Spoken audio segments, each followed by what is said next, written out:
శుక్రవారం సాయంత్రం పొర్రపాటును కూడా కొన్ని పనులు చేయకూడదట. దీని ద్వారా లక్ష్మీదేవికి కోపం వచ్చే అవకాశాలు ఉంటాయట. హిందూ మతంలో వారంలోని 7 రోజులు ఏదో ఒక దేవుడికి లేదా దేవతకు అంకితం చేయబడ్డాయి. అదేవిధంగా శుక్రవారం లక్ష్మీదేవి రోజుగా పరిగణించబడుతుంది. ఈ రోజున లక్ష్మీదేవిని భక్తితో ఆచారాలతో పూజించడం ద్వారా లక్ష్మీదేవి ప్రసన్నురాలై తన భక్తులను అనుగ్రహిస్తుందని విశ్వాసం. లక్ష్మీదేవిని ప్రసన్నం చేసుకోవడానికి భక్తులు శుక్రవారం ఉపవాసం పూజలు చేస్తారు.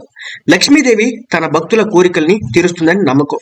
శుక్రవారం రోజున లక్ష్మీదేవిని ప్రసన్నం చేసుకునేందుకు నియమ నిష్టల గురించి చాలా మందికి తెలుసు. అయితే హిందూ మత విశ్వాసాల ప్రకారం శుక్రవారం రోజున కొన్ని పనులు చేయడం నిషేధించబడింది. శుక్రవారం చేసే కొన్ని పనులు లక్ష్మీదేవికి కోపం తెప్పిస్తాయని, ఇంట్లో దరిద్ర తాండవిస్తుందని విశ్వాసం. సో ఈ రోజు చేయకూడనటువంటి కొన్ని పనులేంటో ఇప్పుడు చూద్దాం. ఇంటిని మురికిగా ఉంచుకోకూడదు. ఇంటిని రోజు పరిశుభ్రంగా ఉంచుకున్నాం కదా. పూజా కార్యక్రమాల సమయంలో మాత్రమే కాదు, ఎల్లప్పుడూ ఇంటిలో పరిశుభ్రతకు ప్రాముఖ్యత ఇవ్వాలి. లక్ష్మీదేవి ముఖ్యంగా పరిశుభ్రతను ఇష్టపడుతుంది. అందుకే పొరపాటును కూడా ఇంటిని మురికిగా ఉంచకూడదు. శుక్రవారం ఇంటిని శుభ్రం చేయడంపై ప్రత్యేకమైన శ్రద్ధ పెట్టాలి. అయితే సూర్యాస్తమయం తర్వాత మాత్రం ఎట్టి పరిస్థితుల్లో ఇంటిని శుభ్రం చేయకూడదు.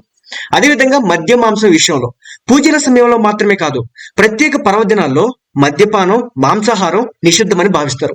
ముఖ్యంగా శుక్రవారం రోజున మద్యం, మాంసం తినకూడదు. ఇలా చేయడం వల్ల లక్ష్మీదేవి ఆగ్రహానికి గురవుతుంది. ఆ ఇంటి వైభవం కూడా పూర్తి స్థాయిలో క్రమంగా తగ్గిపోతుందని చెప్పేసి చెబుతూ ఉంటారు. అదేవిధంగా చక్కెరను అప్పుగా ఇవ్వడం. హిందూ విశ్వాసాల ప్రకారం శుక్రవారం రోజున చక్కెరను దానం చేయకూడదని చెప్తారు. లేదంటే అప్పుగా కూడా తీసుకోకూడదట. ఇలా చేయడం వల్ల శుక్రగ్రహం బలహీనంగా మారుతుందని, సుఖ సంతోషాలు, కీర్తులు, శుక్రగ్రహ కారకాలని విశ్వాసం. శుక్రుడు బలహీనంగా ఉండే ఇంట్లో ఆనందం, శాంతి, శ్రేయస్సు లోపిస్తుందట. అదేవిధంగా శుక్రవారం రోజున మనందరికీ తెలుసు, డబ్బులు ఇవ్వరాదు, తీసుకోరాదు.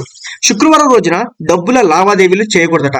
ఒకరి నుంచి డబ్బులు తీసుకోకూడదని, లేదంటే ఇవ్వకూడదని నమ్ముతారు. అదేవిధంగా ఎవరి దగ్గర తప్పు చేయకూడదు. అదేవిధంగా ఎవరి దగ్గర అప్పు చేయకూడదు, ఎవరికి అప్పు కూడా ఇవ్వకూడదు. ఇలా చేయడం వల్ల లక్ష్మీదేవికి కోపం వస్తుందట. ఇంట్లో పేదరికంతో ఇబ్బంది పడతారని, ఇంట్లో అశాంతి నెలకొంటుందని విశ్వాసం. అదేవిధంగా చిట్ట చివరిగా చెప్పేది ఏంటంటే, శుక్రవారం ఇంట్లో ప్రశాంత వాతావరణాన్ని నెలకొల్పాలి. ఈ రోజున అన్ని రకాల తగాదాలకు దూరంగా ఉండాలి. అదేవిధంగా మాట విషయంలో నియంత్రణ కలిగి ఉండాలి.